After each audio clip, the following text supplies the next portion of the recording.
Welcome to the We Talk Health Podcast, the official podcast for West Tennessee Healthcare. Please be advised that this podcast is not intended to replace any medical advice. Always follow your medical professional's advice and direction. Nothing said in this podcast is intended to supersede or supplement the direction of your medical caretakers. If you have any questions, please reach out to us at wetalkhealthpodcast@gmail.com, and we will do our best to answer any questions you may have. Welcome to another episode of We Talk Health. My name is Kwasigroh, and joining me in the studio today is Miss Lisa Phillips. She is an RN and a case manager for Hospice of West Tennessee. Miss Lisa, how are you? I'm fine. Good. Thanks for coming in today to talk about Hospice Month. So yeah, November is Hospice Month. So tell me a little bit about Hospice. What is Hospice? Hospice is a service provided in homes for those that have been deemed as terminal by physicians. Okay. Those that have been given a prognosis of possibly 6 months or less. The services we provide are services that promote comfort and dignity for patients at the end of life. We want people to die with dignity and comfortably, die with respect, die with those hopefully that are closest to them, and promote a positive experience for the end of life. Yeah. So you are a hospice nurse. What exactly does a hospice nurse do? And I guess what's the difference between a hospice nurse and a nurse that would be in the hospital? It's a very difficult question really to answer. It's one that I only figured out after 44 years of nursing. I've been a nurse for 44 years now. I've been in hospice for 10 and a half. When I first came into the hospice field, it was a hard job really to learn because you have to totally change your way of thinking. Your goals are totally changed. You don't look toward diagnosing and treating and making better. You look toward comfort. And a lot of times with comfort, that means giving up a lot of things that normally were positive for people, that were beneficial. You have to look in a different direction. For example, stopping certain meds that they've been taking for years that were beneficial for them. As your body starts to break down and things start to change, and as patients go through end of life, their needs change. So you have to give up certain medications. You also have to change your way of thinking as far as wanting to see doctors. They don't have to go into a doctor anymore whenever they experience a discomfort because we take care of those needs at home. Oh, okay. So they don't have to go to doctor's appointments. They don't have to see a doctor. We actually have doctors and nurse practitioners on our staff. Okay. I didn't know that. That we consult with and that we communicate very closely with after our visits. And they also can go out and see the patients if needed. All of our patients are actually seen by a physician or a nurse practitioner when they first come into hospice service, and then periodically throughout the care they are seen as well. Gotcha. Okay. So do patients have to be at home to have hospice care, or? No, we also provide hospice in nursing homes, assisted living. Okay. We have a few patients that are hospice patients in the hospital. Those patients are patients that cannot receive comfort care at home because it's not effective. The things maybe that we're doing for the patient aren't effective at home. So we have to take a more aggressive approach, and they're hospitalized for a short time to provide that comfort for them. Gotcha. Okay. So how often do you see the patients? Is it 2 or 3 times a day? Is it once a day? No, I normally see my patients weekly. As an RN case manager, we go out weekly to see our patients. Okay. We do go more often if needed, particularly those patients that are experiencing changes, those that the family have, high concerns about, those that need extra teaching, extra support, and particularly those that are approaching end of life. We go more than once a week. Gotcha. Okay. So you mentioned patients don't necessarily have to go see a doctor, or sometimes their medications will stop. Do those medications get replaced with morphine, or? Well, what I was referring to, most elderly patients that are approaching death, they have been on like a lot of blood pressure medications or maybe blood thinners, different medications that they've been on for years and years. And when we come into the picture, they may have to stop these because they no longer have need for it, or the medication may be detrimental to their safety or detrimental to their strength we want our patients to remain as independent as possible during the dying process. So, for example, if someone's blood pressure starts to drop too low, it can make you feel really weak, really tired, not have any energy, and you feel all wiped out. So we stop those medications, and it kind of helps them to rebound and have a better quality of life and be able to enjoy their days better. Yeah. What if patients can't swallow pills anymore? That's an issue that we're faced with a lot because families have a hard time letting go of giving medications that, again, they have been on for years. The patient starts to have difficulty swallowing as their body starts to weaken. They can't swallow effectively, so when they do swallow, it may go into the, it might go in the wrong place. It will no longer go in the stomach. It will start going into the lungs, and that can cause a lot of discomfort for the patient. So we educate the family on how to try to eliminate aspiration. That's what you refer to this as, aspiration, when it goes in the wrong place when you swallow. So we educate families on things to do to prevent the aspiration or to help them to swallow more effectively. And yes, they do come to a point where they can't swallow at all. So it takes a lot of support, emotional support for the patient and family to understand they can't swallow anymore, so now it's really time to stop. That's a very defining moment, Sure. Whenever families know that their family member is actively dying. That's what we refer to it as. They're actively dying when they're no longer able to take any hydration or food or medications. And it does take a lot of support for them.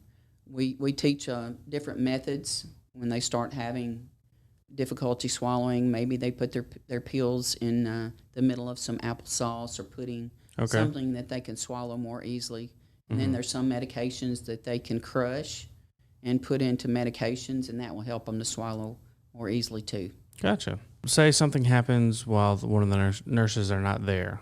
Do you guys give your cell phone numbers to the families, or is there like an office number that they call into the office? We have on-call nurses that are available 24 hours a day, 7 days a week. And they will call into the office, and the nurse will talk to them and instruct them on what to do, help them to educate what's going on with the patient, where the patient is with their prognosis, maybe changes in the plan of care that are needed in order for them to provide safe and effective care of that patient. And they will go out and visit the patient if the visit is really needed. They will go out. Gotcha. Being a hospice nurse, I know you guys see a lot of death, a lot.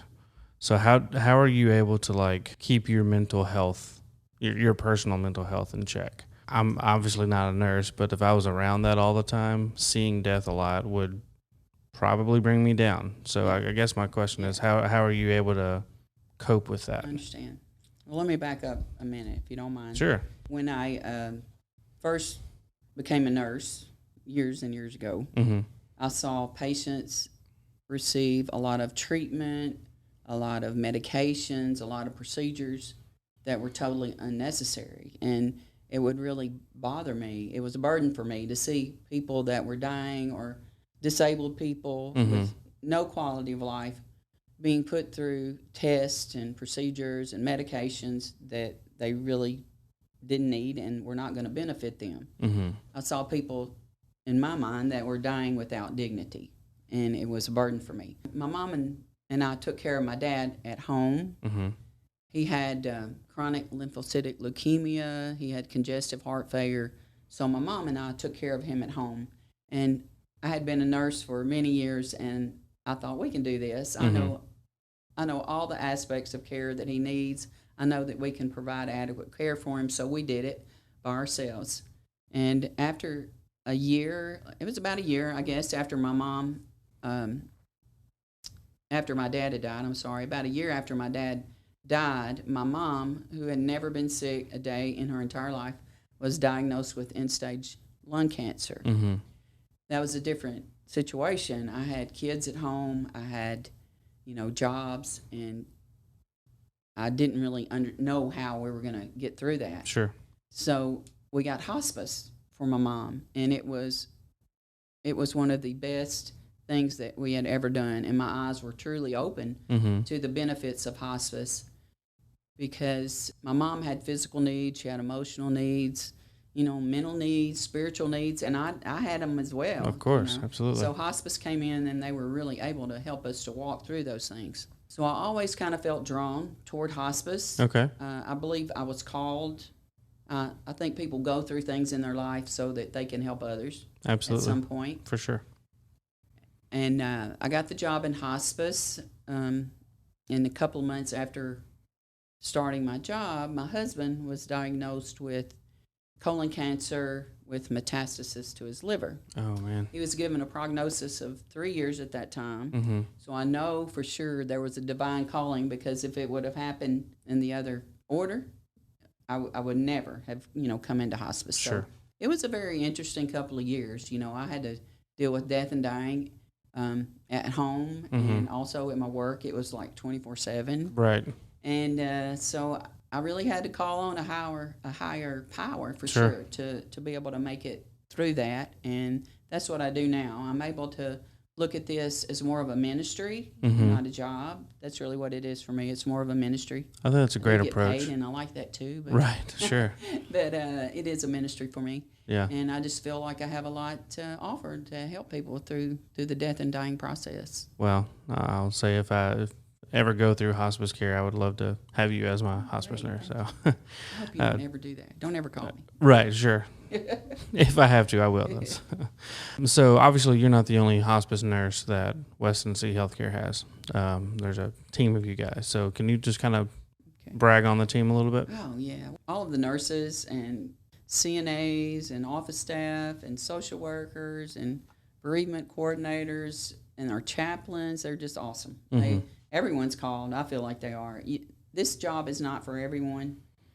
There's no way someone can come into this job without feeling, I think, a call for it. Sure. If they did, I don't think they would last long. I may be wrong about that. But they're all very compassionate and loving. We all work as a team.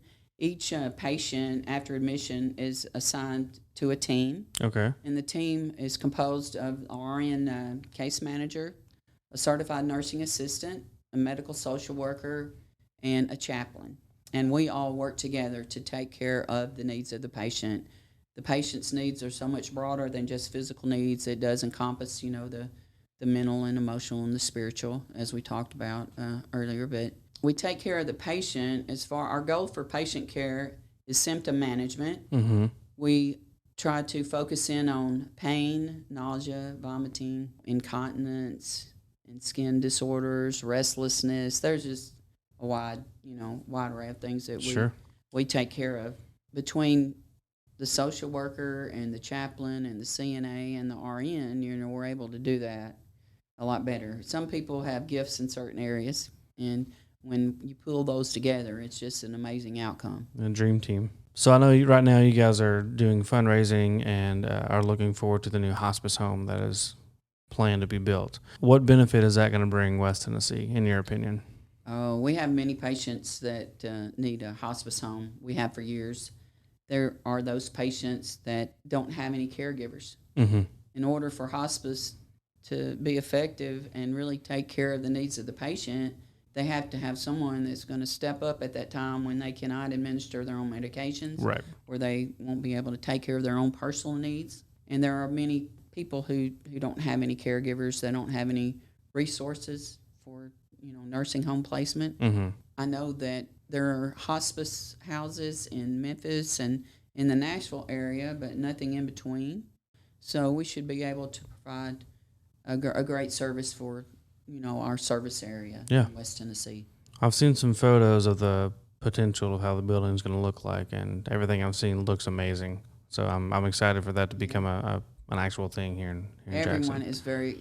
is very excited about that at hospice, because we have seen the need for such a long time, and a lot of our patients do have to go through the death and dying process alone or with very fragmented care. So we're really looking forward to this. Yeah.